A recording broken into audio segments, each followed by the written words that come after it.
अस्सलाम वालेकुम नाज़रीन, मां आहियां शुएब अली उमरानी ऐं तव्हां ॾिसी रहिया आहियो BR टाइम न्यूज़। सभ खां पहिरियां शामिल कंदासीं हीअ रिपोर्ट।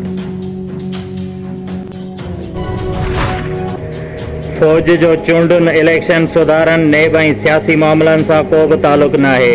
मुल्क जी अस्करी क़यादत वाज़िह करे छॾियो। ज़रियनि मूजिबि आर्मी चीफ जनरल क़मर जावेद बाजवा ऐं DG ISI सां पार्लियामानी अॻुवाणनि जी मुलाक़ात थी हुई।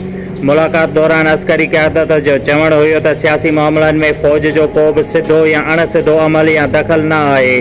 ज़रूरत पवण ते फ़ौज सिविल इंतिज़ामिया जी मदद कंदी आहे। वज़ीर आज़म इमरान ख़ान चयो आहे त APC में बयानबाज़ी भारत लाबीअ खे ख़ुशि करण लाइ कई वई।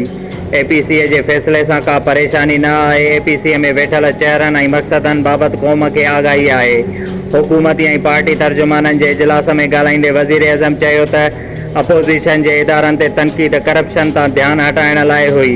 वज़ीर आज़म सुभाणे वफ़ाक़ी काबीना जो इजलास बि सॾाए वरितो। परॾेही वज़ीर शाह महमूद कुरैशीअ ख़बरदार कंदे चयो आहे त अपोज़िशन सियासत जे नाले ते पाकिस्तानी रियासत क़ौमी इदारनि ऐं क़ौमी मुफ़ादनि खे नुक़सानु पहुचाइण खां पासो करे। अपोज़िशन जे APC ते ख़ुशियूं भारत में मल्हायूं पियूं वञनि। वफ़ाक़ी वज़ीर शिबली फराज़ चयो आहे त नवाज़ शरीफ़ इलेक्शन अमल खे शकी बणाइण जी कोशिश कई आहे। इस्लामाबाद में गॾियल प्रेस कॉन्फ्रेंस दौरान हुन चयो त काल्ह APC खे किताब दौरान नवाज़ शरीफ़ सेहतमंद लॻे पियो। छा उहो अञा बि उन ई ॻाल्हि ते क़ाइमु आहे त संदसि सिहत ख़राबु आहे?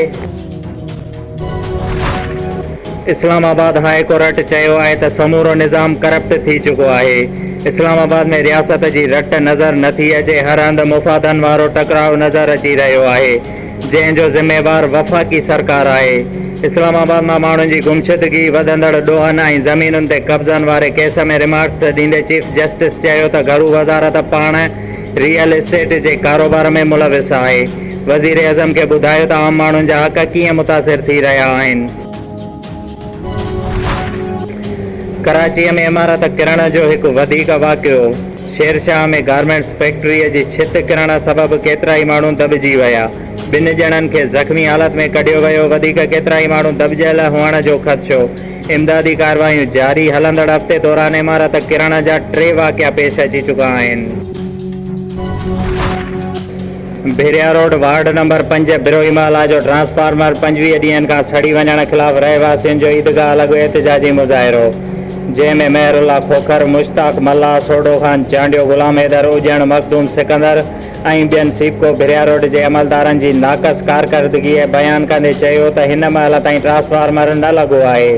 ट्रांसफार्मर लॻाइण लाइ असां केतिरा भेरा ई चंदो ॾिनो आहे, पर ट्रांसफार्मर न हुजण करे गर्मीअ जे करे माण्हू मरी रहिया आहिनि ऐं मलेरिया विकोड़े रही आहे। असां सीपको जे चीफ खां घुर था करियूं त जल्द ट्रांसफार्मर लॻायो वञे। भेरिया रोड लिंक रोड सरकारी खूह स्टॉप लॻु मोटरसाइकिल जो टायर बस्ट थियण सबबि रक्षा सां टकर, जंहिं जे नतीजे में पीरसन औरत मिसमात शहज़ादी, इशफाक शर, इरफान शर ऐं आसिफ राजपर ज़ख़्मी थी पिया।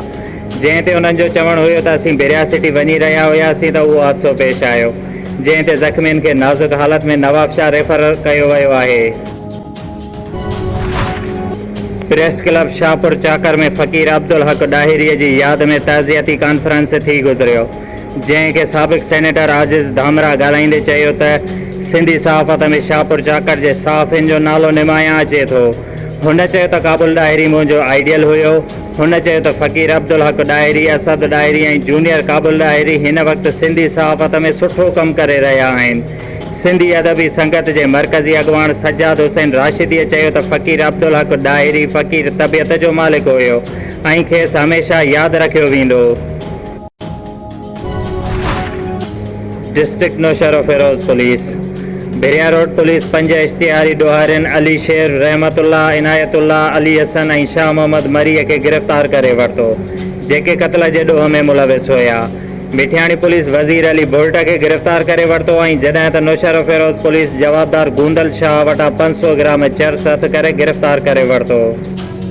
शुएब अली उमरानीअ खे ॾींदा इजाज़त। वधीक ख़बरुनि ऐं अपडेट्स लाइ ॾिसंदा रहो BR टाइम न्यूज़।